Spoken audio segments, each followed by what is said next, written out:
Let me add my welcome to the welcome that you have already received. And because we want to share an awful lot with you today, I'm going to jump right into it. If you've picked up an outline of orientation at the door, we're moving into the academic information section of the program, with particular focus on educational policies and procedures. Now, you might ask, of all the things to talk about, why would one talk about policies and procedures? It's because knowing them can contribute significantly to your success at the seminary. So we want you to know at least the basic policies and procedures at this point. Despite all our wishes to the contrary, educational institutions, including seminaries, need policies and procedures.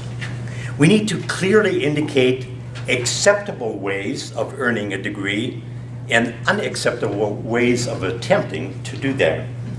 We need to clearly indicate the requirements of the degree programs and the procedures by which to meet those requirements. And so that's what the policies and procedures are about.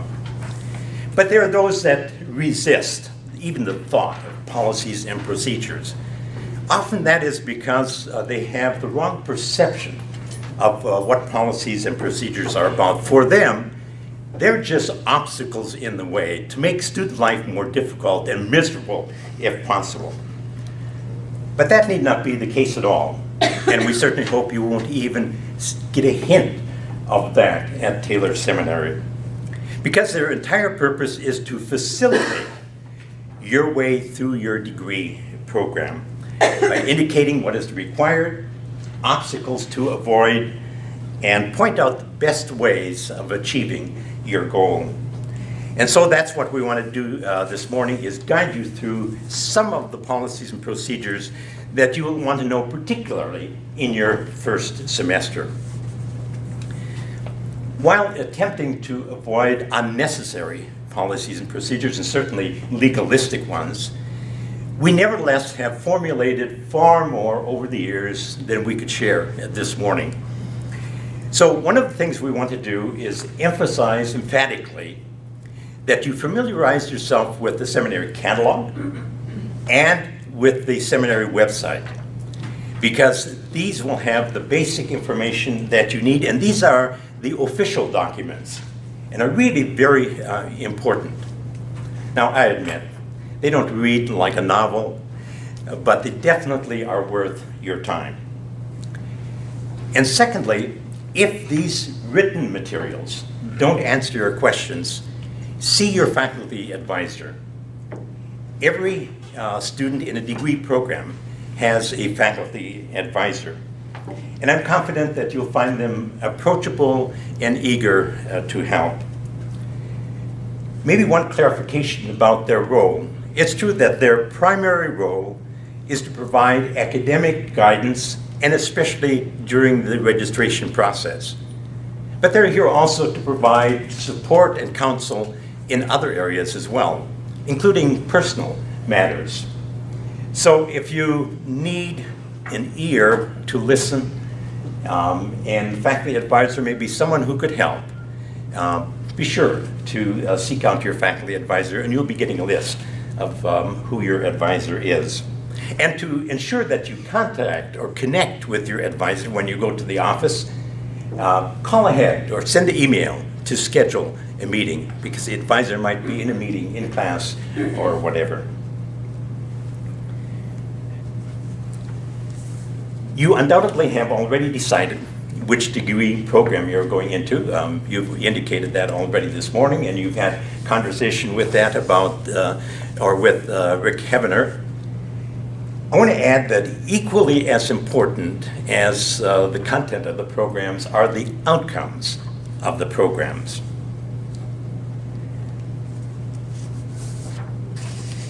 They're usually worded something like, by the completion of this program, the student will be able to demonstrate such and such.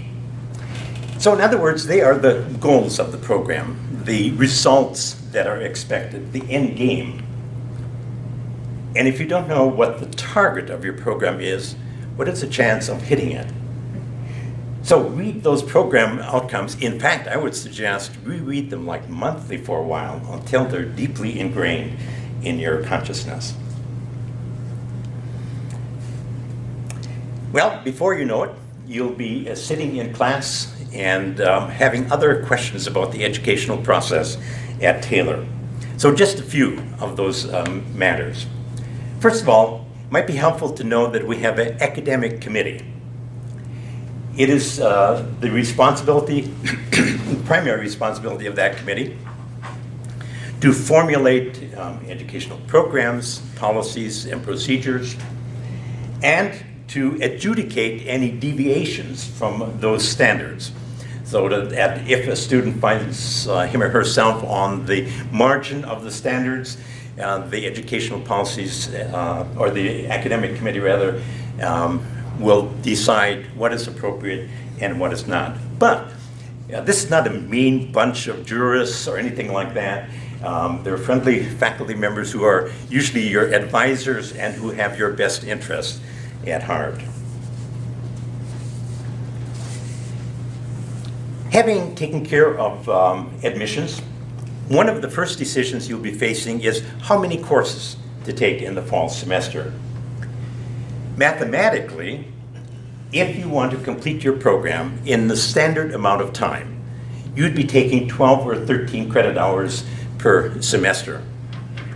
On the other end of that spectrum, if you want to take more than 17, you're very ambitious, you need an approval of the academic dean, which is, unfortunately for you, me.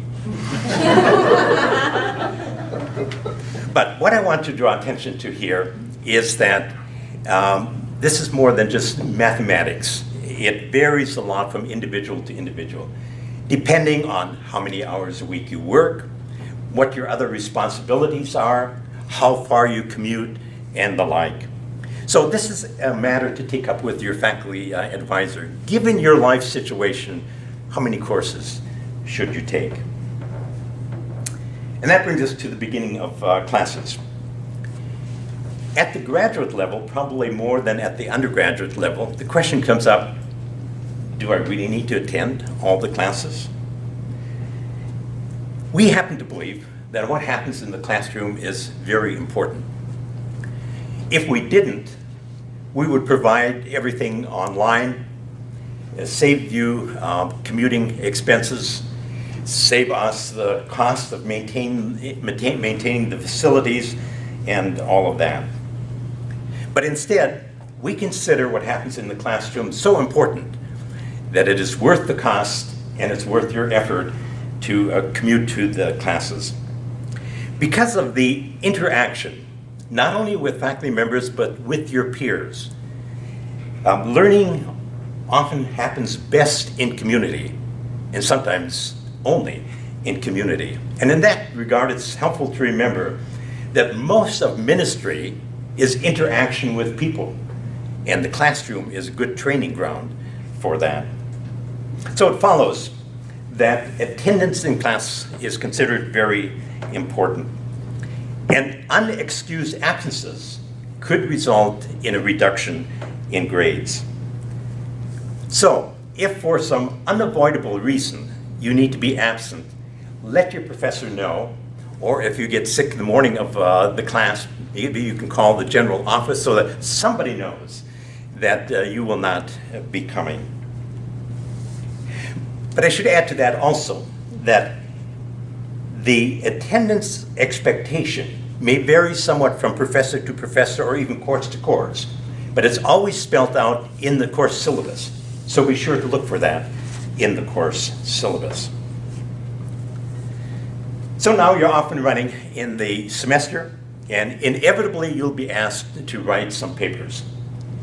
Some of them will be of the informal type with not much concern about footnoting and writing style and that sort of thing. But other papers will expect that you follow the right, a proper writing form in those papers. That, of course, raises the question, so what then is expected? Well, we have anticipated that question, and the seminary has put together a guide for research and writing, and you'll find it on the website under academic information, and at the bottom of that page.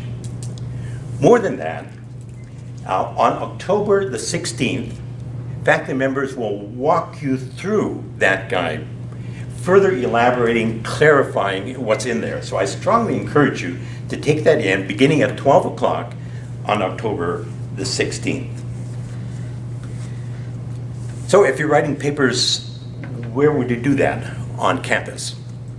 One of the primary places would be in the next building over, Benke Hall, and there's a hallway going from this building to the next. On the east end of the building, on your right side, there's a sign by the door that says conference room, but we refer to it as the reading room because that's the primary purpose, with ample table space and 900 volumes of reference works that you'll undoubtedly will be needing frequently.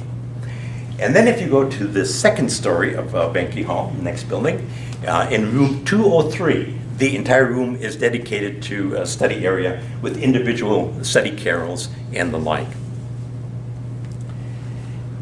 Lastly, in connection to or with writing papers, I need to comment on that nasty word, plagiarism. You may wonder, why is that even mentioned at a seminary? Well, unfortunately, it happens even at seminaries. Now, thankfully, in most cases, it's because a student didn't know what really constitutes plagiarism. But in other cases, it's intentional. And so you need to know that the seminary is also very intentional about this because it's a serious matter. First of all, it's a violation of standard academic practices. And that has consequences. Being an academic institution, that's of concern to us. Secondly, it's a legal matter. A lot of people get sued and heavily sued for plagiarism, like the big companies, Apple and Sony or whoever it was this past week, suing each other for billions of dollars. We're less concerned about that, but we're primarily concerned about the third reason, and that is plagiarism is a form of theft. It's claiming for oneself words and ideas that are the intellectual property of someone else. And so that's a serious concern to the seminary. That's a moral issue. And that same seriousness applies to collusion when writing papers, cheating, and other forms of academic misconduct. So in that regard, I would recommend that you take time to read the academic misconduct section of the catalog. Not that long, probably less than a page, just to make sure that you're within the parameters of what's acceptable. So consequently, if in any written work you claim for yourself words or ideas that are the property of someone else, you should expect at a minimum to get a reduced grade, or the paper might be returned to you for rewriting, or a worst case scenario would be that you'd be placed on academic probation, perhaps suspended, or even terminated. So it is indeed a serious matter. Now, admittedly, sometimes it's difficult, even for faculty members, to know when to footnote and when not to. The most general guideline here is that if you're using someone else's exact words, you'll naturally put those in quotation marks and footnote. But even if you're using someone's key insights, whether you're quoting them directly or paraphrasing them, the person who came up with the insight should be credited as much as that is possible. There are cases where certain insights, major insights, are in wide use and they have sort of become common property, in which case footnoting is no longer necessary. But this has reference to those that are ideas that are still rarely used. This is just bare bones. There's much more in the Guide to Research and Writing, and that will be explained on October the 16th. But if in doubt, I would say footnote rather than steal. Or, to borrow from one of Dr. Rausser's syllabi, fight tooth and nail, strong hand and fist to avoid the temptation of the plagiarist. And with that, I turn you over to our registrar, Su Jinn. So I am the registrar, but I also have my right-hand woman, my right and left-hand woman, Janine Cooper. So you will also be receiving a lot of contact from her too. Let's just start. There's a lot of things that we do at the registrar's office, and this is just a snippet, a cheat sheet, a quick sheet for you to refer to if you're wondering procedures and how to get things recorded in the official records. That's what we do. We maintain and keep official records for you. So sometimes you might intend to do something, add or drop courses, or withdraw from a course, or ask for an incomplete. You intend to do it, but without that official piece of paper requesting those things and processing it officially, it's not in your official records. So sometimes you might get an email saying, I'm here to, or this email is to inform you that we do not have the paperwork for blah, blah, blah. And so that's just a way to let you know, there's a form and you didn't fill it out. We didn't get it. So please fill it out. And that's all it is. It's not, we're not here to, like Dr. Ohlmann said, to be mean or to hinder your educational experience here. Okay, so as you see, I just kind of put it in paper form, and we could post this on the website. But actually, if you really want to know details, the catalog is just an excellent place for you to look for the information that you need. There's a spot called Table of Contents, and that's where you can look at where the information would be on which page. And I just say that, and it's kind of funny, but I say that because many times students will come to the office and ask a question, and then I'll just flip through that page and say, well, and I answer it for you by reading that to you. So that's why I just kind of want to point that out. And it's also posted on our website for the electronically oriented people. Just go on our Taylor Seminary website, go under student info, click, and then you're going to see a drop down of a lot of different options. And if you go to the registrar's office, click, there you can find a lot of the things that I'm showing you today on the Taylor Seminary website, and everything should be there. If it's not there, then go to the general office, because then the general office will have those appropriate forms. Registration, I just want to talk about that because as a new student or continuing student, returning student, you're going to want to register for courses. And we do have a feature on this seminary website where you can, and I just kind of printed it out just to show you that it looks like this on the website. And it's very easy. You could save it, and then you could fill in the form, and then you could just email it to us. And then we will accept those emails that have this on it. And make sure that when you're sending it, something is typed in. Some people type it in and they forget to save it, and then they give us this.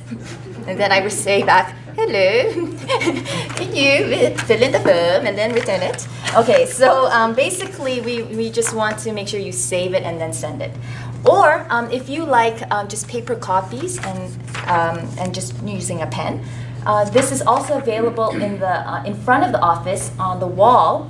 However, it doesn't look like this because these have been designed for the website, so they look a little bit different, but those work also.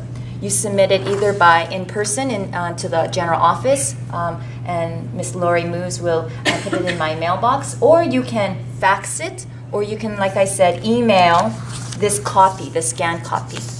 And then that would be the beginning of your registration process. There's another step though. Dr. Ohlmann mentioned and really strongly suggested and recommended that you see your faculty advisor before you register. And the reason why is if you notice at the bottom of a registration form, we actually don't process your registration until your faculty advisor signs off, saying that yes, they're taking the right course, it's within their program, and we just need their approval. So it's strongly recommended that you do go ahead and get their signature. But there are cases where students have just handed them in without their signature, Well, what I do is I will pass that on to the faculty advisor so they could review it and sign off.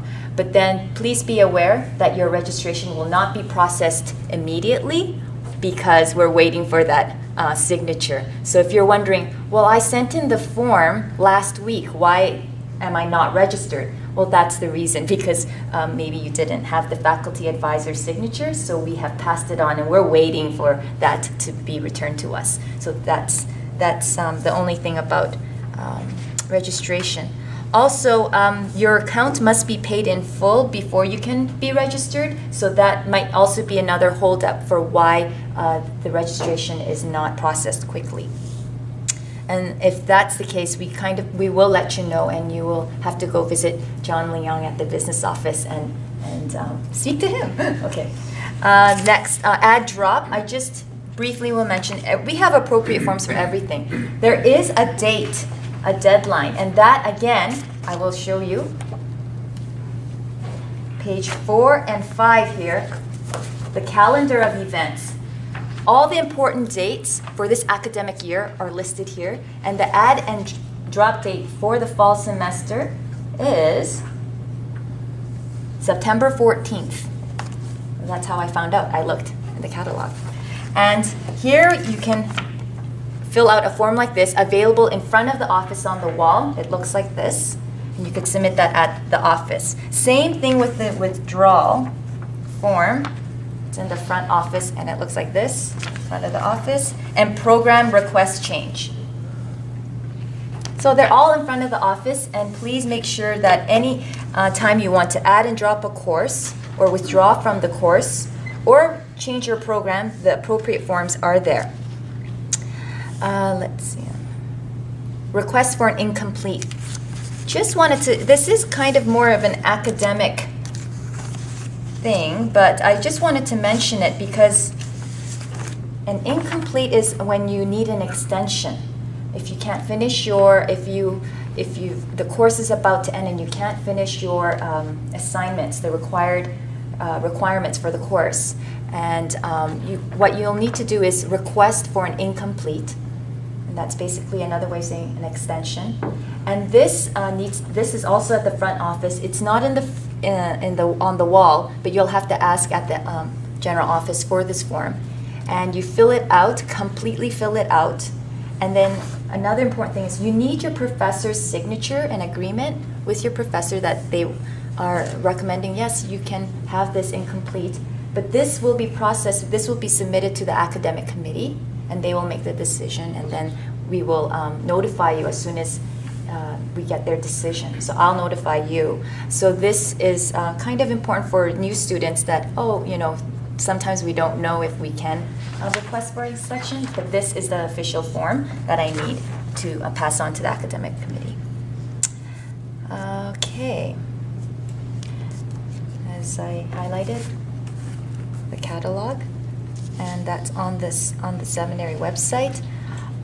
All of our course listing, timetables, and course syllabi are also posted on the website, and you can download those. Let's see.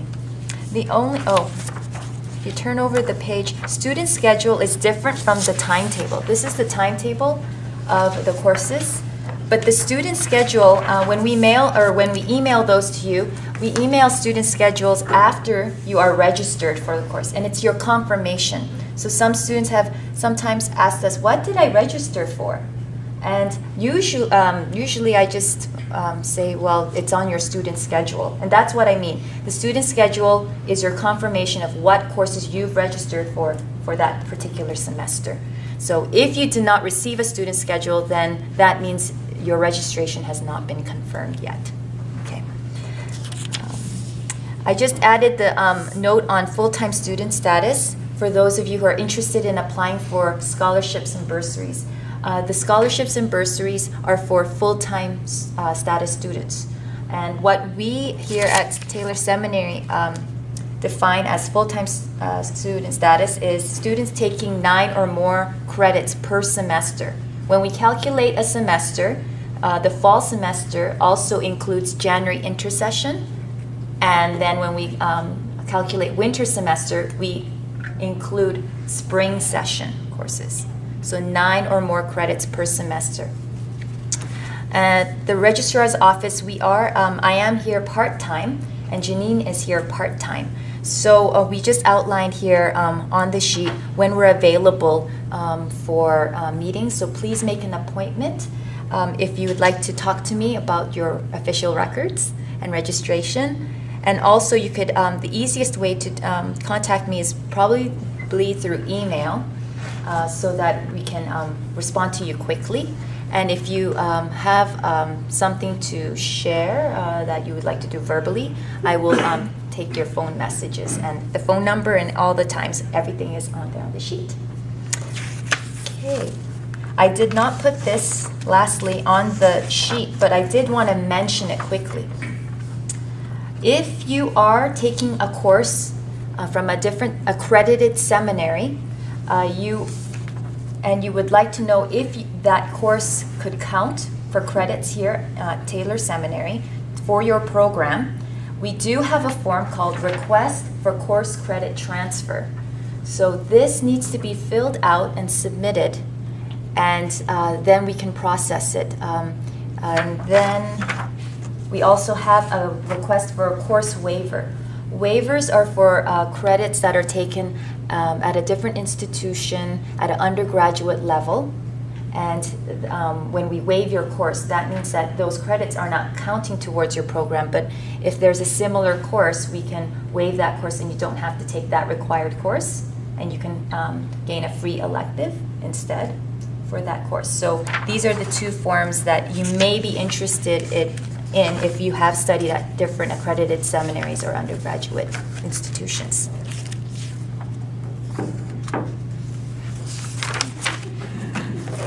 I'm going to ask Su Jinn to remain up here for a minute. We're a little ahead of schedule, and so we're open to questions if you have questions on what we have covered in the academic section. And Janine has a question. Can you explain the difference between dropping a course and withdrawing from a course? Excellent, yeah. I highlighted, but yeah. When you add a course, you have that period, 1 week period, to decide when you, if you want to add another course or if you want to drop the course that you have registered for. 2 weeks. Sorry, September 14 is the deadline. So at that point, you can add or drop a course without being charged. And that's this form right here. But after September 14th, and you continue to take a course and there's some kind of life circumstance and you decide, I don't want to take this course anymore, that's when you go and fill out a course withdrawal form. So you are technically dropping the course, but it's after the deadline, so we have a different name for it, withdrawal. And this one will show up on your transcript as a W that you withdrew from this course. With add and drop, it will not show on your transcript that you dropped the course.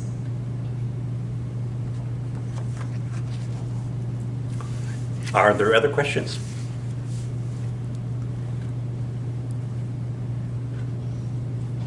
You were very perceptive, or we were very good. Oh, I did forget to mention about another thing about the add and Okay. drop. When you register for a new semester, you will register on that form that I showed you, the registration form. But after you register for the course, sometimes you realize, oh, I need to add another course. That's when you fill out the add, because you've already registered. So you don't have to fill out another registration form. You just have to add to your registration form or drop